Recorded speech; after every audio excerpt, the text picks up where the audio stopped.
नमस्कार, मैं हूं मोनिका जायसवाल और आप देख रहे हैं इंडिया न्यूज। आइए रुक करते हैं फटाफट खबरों की ओर। सीएम ने पंचकुला मेट्रोपॉलिटन अथॉरिटी की घोषणा की। कहा कि पीएमडीए के तहत विकास किया जाएगा। पंचकुला को मेडिकल और शिक्षा हब बनाने की ओर आगे बढ़ेंगे। सीएम ने कहा कि पर्यटन के लिहाज से पंचकुला और विकसित किया जाएगा। सड़कों का जाल बनाया जाएगा। एयरपोर्ट को पंचकुला से सीधे जोड़ा जाए, इसको लेकर भी काम किया जा रहा है। सीएम ने बताया कि मोरनी को पर्यटन के लिहाज से विकसित किया जाएगा। मोरनी के लिए सड़कों को चौड़ा करके कनेक्टिविटी बढ़ाई जाएगी। इसके साथ ही टिक्कर ताल से अब 2 सड़कें रायपुर रानी जाकर मिलेगी। सीएम ने कहा कि रेल और हवाई कनेक्टिविटी के लिहाज से पिंजौर के एयरपोर्ट को विकसित किया जा रहा है। यहां से एयर टैक्सी की व्यवस्था की जाएगी। सीएम ने बताया कि food and drugs testing lab Panchkula में बनाई जा रही है। थापली में पंचकर्मा केंद्र बनाया जा रहा है। पंचकुला में फार्मा उद्योग को बढ़ावा देने के लिए बरवाला में फार्मा क्लस्टर के तौर पर इसे आगे बढ़ाया जा रहा है। सीएम ने कहा कि पंचकुला के आईटी पार्क को विकसित करने के लिए आगे बढ़ रहे हैं। निफ्ट का भवन तैयार हो रहा है। एचएमटी की 60 एकड़ जमीन पर फिल्म सिटी तैयार की जा रही है। सीएम मनोहर लाल ने बताया कि मोरनी में पैराग्लाइडिंग 20 जून से शुरू की जाएगी। मोरनी में ट्रैकिंग रूट्स भी तय किए जाएंगे। सीएम ने कहा कि पंचकुला में ऑक्सी वन की स्थापना की गई है। ऐसे ही साधना वन, नक्षत्र वन, सुगंध वन स्थापित किए जाएंगे। औषधि तेल वाले पौधे लगाकर तेल बेचने की परियोजना भी बनाई गई।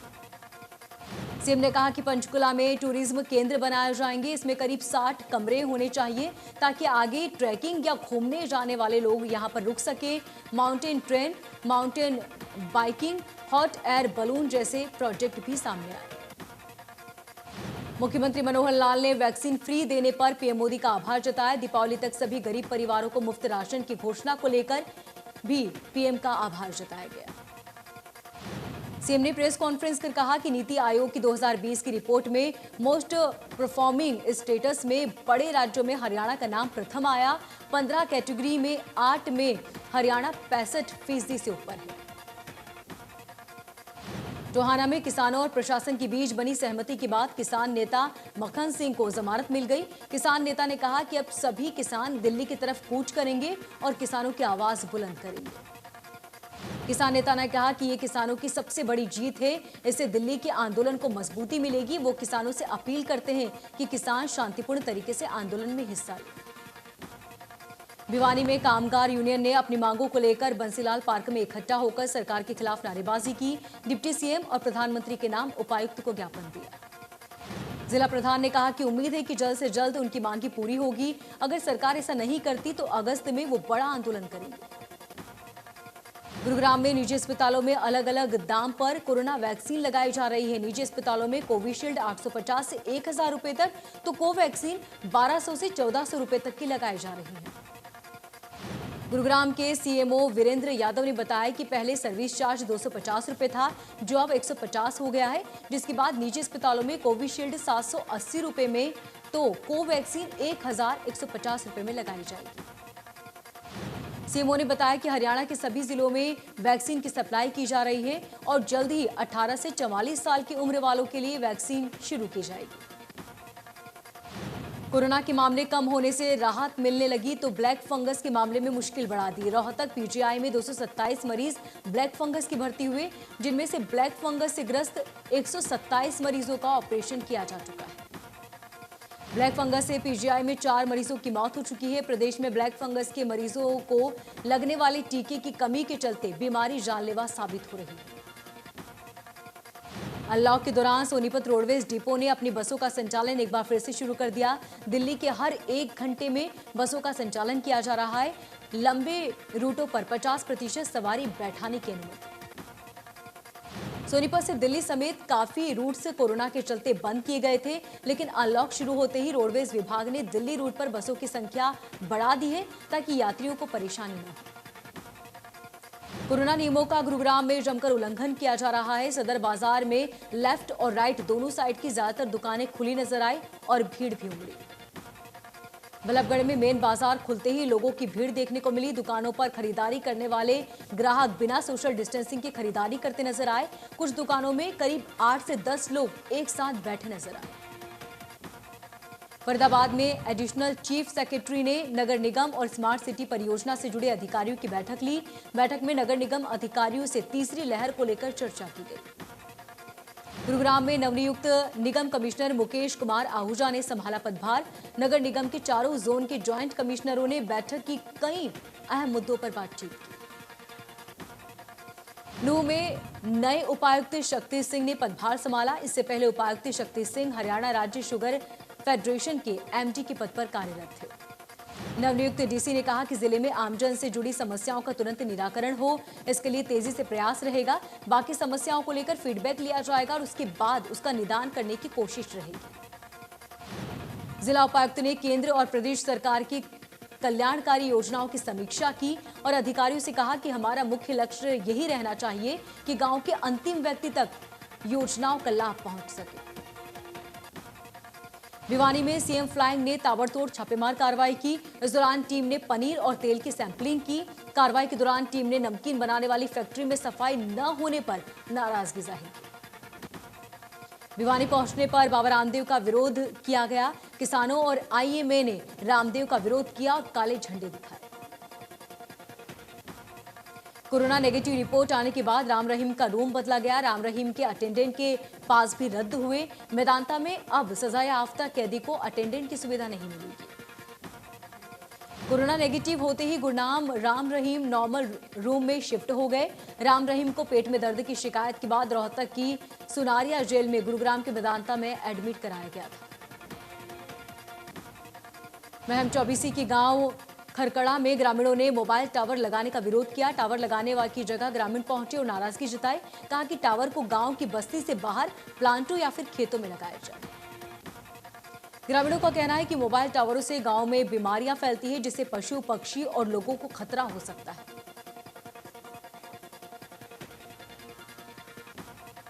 चरखी दादरी में प्राइवेट अस्पतालों पर लापरवाही का आरोप। परिजनों का आरोप है कि अस्पताल की लापरवाही के चलते डिलीवरी के दौरान महिला और बच्चे दोनों की मौत हो गई।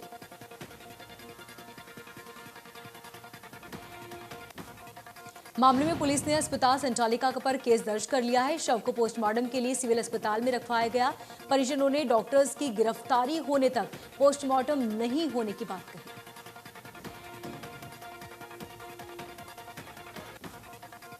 बल्लभगढ़ में कोराली गांव के सरकारी अस्पताल की गेट पर गर्भवती महिला तड़पती रही। महिला डिलीवरी कराने के लिए अस्पताल पहुंची थी। आरोप है कि डॉक्टरों ने महिला को अस्पताल से भगाया। फरीदाबाद से गुजरने वाले गंदे पानी की आगरा नहर में नाबालिग बच्चे मौत का स्टंट दिखा रहे हैं। नहर के 10 से 15 फीट गहरे पानी में बच्चे छलांग लगा रहे हैं।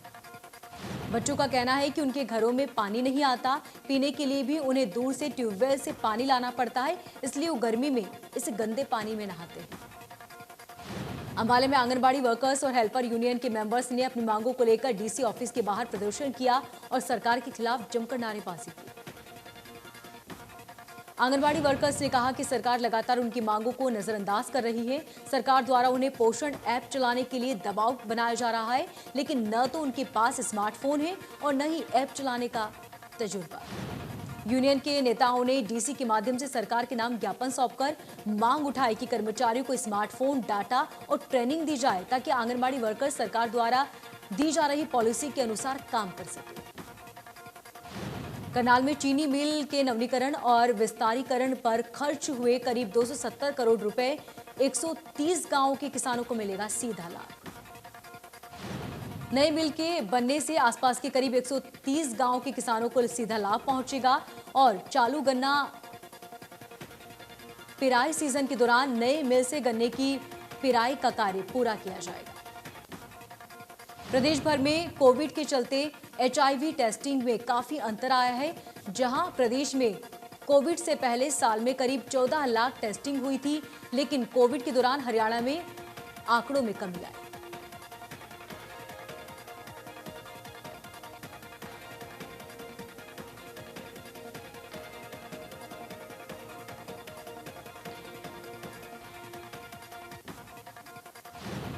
पलवल में Mumbai Dadri railway front corridor जमीन अधिग्रहण मामले में घोटाले के आरोप लगे। सन 2018 में अब तक पलवल जिले में रहे अधिकारियों और कर्मचारियों पर जमीन अधिग्रहण में अपने परिचित लोगों को लाभ पहुंचाने का आरोप लगा। ये खुद रेलवे विभाग ने पलवल के डीसी और हरियाणा के सीएम से शिकायत कर लगाए गए और जब मामले की जांच हुई तो Mumbai Dadri railway front corridor जमीन अधिग्रहण अवार्ड में घोटाले की बू आ रही है। रिपोर्ट में अब 3 डिविजनल मजिस्ट्रेट, 5 तहसीलदार, 6 रजिस्ट्री क्लर्क, पटवारी और 2 उच्च अधिकारियों के नाम भी शामिल किए गए हैं। लॉकडाउन के दौरान सदर बाजार सहित क्षेत्र के सभी बाजारों में सोमवार सुबह दोनों साइड खुली थी दुकानें। जानकारी मिलने के बाद एसडीएम जयवीर यादव, यातायात थाना प्रभारी बहादुर सिंह बाजारों में निकले।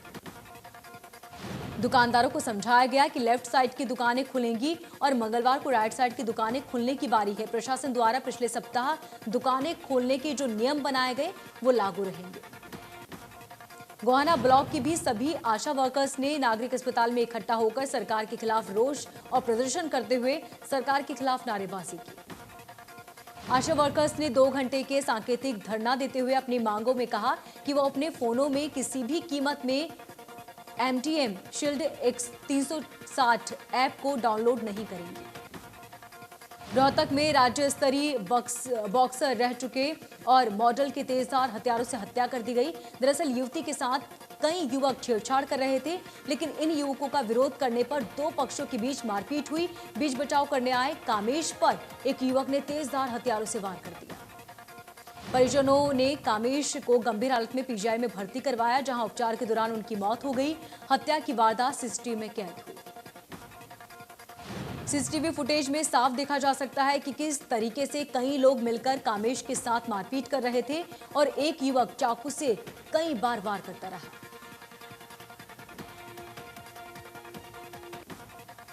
करनाल के सांभली गांव के रहने वाले 33 साल के युवक की संदिग्ध परिस्थितियों में मौत हो गई। बताया जा रहा है कि युवक ने जहरीला पदार्थ खाया था।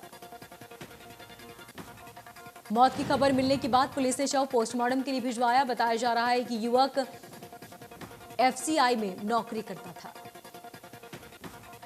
पंचकुला में मामूली कहासुनी के बाद बड़े भाई ने छोटे भाई की माथे पर 2 गोलियां मार दी। इसके बाद उसने तड़पते भाई के साथ खड़े होकर फेसबुक लाइव किया। मामला चंडी मंदिर के गांव चूना भट्टी का है, जहां पर 2 भाइयों के बीच मामूली विवाद हो गया, जिसके बाद ये वारदात हुई। पृथला के गांव नरहावली के रहने वाले 2 लोगों का झगड़ा हुआ। इस झगड़े में कई लोग घायल हुए। गांव नरहावली के रहने वाले 2 युवक सुबह शॉपिंग के लिए अपने घर से निकले थे कि रास्ते में पड़ने वाले गांव में उनका किसी बात को लेकर कुछ लड़कों के साथ झगड़ा हुआ था, जिसके बाद चोटें आई। डॉक्टर्स की माने तो किसी तेजधार हथियारों से हत्या कर घायल युवकों पर हमले किए गए हैं। घटना के बाद उपचार के लिए भर्ती किया गया। पानीपत के मित्तल मेगा मॉल में 24 वर्षीय युवती ने मॉल में की तीसरी मंजिल से कूदकर छलांग लगा ली। अमेरिका और कनाडा में आर्य समाज संस्था से जुड़े लोगों के सहयोग से भारत में सर्वेदेश आर्य समाज संस्था के पदाधिकारी ने बताया कि 150 ऑक्सीजन कंसंट्रेटर हरियाणा सरकार को सौंपे गए। फरीदाबाद में भी जिम संचालकों ने जिम खोलने की मांग की और सरकार से गुहार लगाई और कहा कि जिम बंद होने से आर्थिक तंगी आ रही है। अंबाला में लॉकडाउन में दुकानदारों को छूट मिलने के बाद जिम संचालकों ने छूट की मांग को लेकर जिला उपायुक्त को ज्ञापन दिया। जिम संचालकों ने कहा कि उन पर परिवार की जिम्मेदारी है। जिम बंद होने से आर्थिक तंगी से जूझ रहे हैं। गर्मी के मौसम में बारिश, आंधी या ओवरलोड के चलते डैमेज हुए ट्रांसफार्मर। अंबाला में हर सब डिविजनल पर 3 से 4 ट्रांसफार्मर ट्रॉली तैयार की जा रही है, जिन्हें कहीं भी ले जाया सकता है। इसके अलावा ट्रांसफार्मर बैंक भी तैयार किया जा रहा है, जिसमें रिजर्व ट्रांसफार्मर तैयार रखे जाएंगे। बिजली निगम एससी ने बताया कि इन दोनों प्लांटों में काफी लोगों को राहत मिलेगी। अंबाला में 56 वर्षीय व्यक्ति ने ऑनलाइन 90,000 रुपए की ठगी का मामला सामने आया। इस गुरुग्राम पुलिस ने भारी मात्रा में हथियार के साथ 2 लोगों को गिरफ्तार किया। पुलिस ने आरोपियों के पास से 11 देसी पिस्टल, 22 मैगजीन और 15 गोलियां एक बैग समेत बरामद की। टोहाना के धरने पर समर्थन करने पहुंची पंजाबी गायिका सोनिया ने कहा कि पंजाब हमेशा हरियाणा के साथ संघर्ष में रहा है। उन्होंने कहा कि करनाल की बेटी अभिजीत कौर ने बिहार पीसीएस का एग्जाम क्लियर करते हुए डीएसपी नियुक्त हुई है। उन्होंने गोहाना की नहरों और माइनरों में आसपास के ग्रामीणों की भीड़ देखने को मिली। उपायुक्त के सख्त निर्देश के बाद से लोग नहरों में नहाने के लिए जुट रहे हैं। लोग हादसे के बाद भी सबक नहीं ले रहे और नहरों और माइनरों में छलांग लगा रहे हैं, गोहाना के एसडीएम ने कहा। सोनीपत में चोरों के हौसले बुलंद है। सेक्टर 23 जैसे पौष इलाकों में भी 4 दुकानों को चोरों ने निशाना बनाया। चोरों ने इस दौरान रिलायंस मॉल की भी ताले तोड़ने की कोशिश की, लेकिन आरोपी असफल रहे। नूह जिले में भी ब्लैक फंगस का कहर देखने को मिला। अब तक सामने आए 40 नए मरीज। जिले में अब तक ब्लैक फंगस से 5 लोगों की मौत हो चुकी है, जबकि 3 मरीज हायर सेंटर से भर्ती किए गए हैं। प्रदेश के नागरिक अस्पताल में आज से ओपीडी सेवाएं शुरू की गई हैं। कोरोना के बढ़ते मामले को देखकर व्यवस्थाएं शुरू की। सिरसा के नागरिक अस्पताल में आज से सुबह 9 बजे से 2 बजे तक ओपीडी सेवा शुरू होगी। नागरिक अस्पताल के सीएमओ डॉक्टर मनीष बंसल ने बताया कि ओपीडी का वक्त सुबह 9 बजे से 2 बजे तक होगा। लॉकडाउन में छूट मिलने के बाद सिरसा से दिल्ली के लिए रोडवेज की बस सेवाएं शुरू की गई। गोहाना प्रशासन की ओर से कोरोना रोकने के लिए उठाए गए कदम लोगों के लिए राहत देने वाले साबित हुए। गोहाना में फिलहाल 42 मरीज सक्रिय हैं, जो कि होम आइसोलेशन में रहकर इलाज करा रहे हैं। नागरिक अस्पताल में 42% वैक्सीन ले चुके हैं। प्रदेश में कोरोना के 640 नए केस सामने आए। 24 घंटे में 39 लोगों की मौत हुई। देश में कोरोना मामले में लगातार गिरावट। 24 घंटे में 80,000 से ज्यादा मामले सामने आए। दूसरी लहर के बीच अब देश में एक्टिव केस 12 लाख से ज्यादा। कोरोना मरीजों के ठीक होने की रिकवरी रेट बढ़ने लगी है। आगरा में मरीजों की मौत पर राहुल गांधी ने ट्वीट कर सरकार को घेरा। लिखा कि बीजेपी सरकार में ऑक्सीजन और मानवता दोनों की भारी कमी। प्रियंका गांधी ने एक बार फिर सरकार पर सवाल उठाया। ट्वीट कर लिखा कि कोविड में मौतों में सरकार और शमशान कब्रिस्तान के आंकड़ों में फर्क क्यों।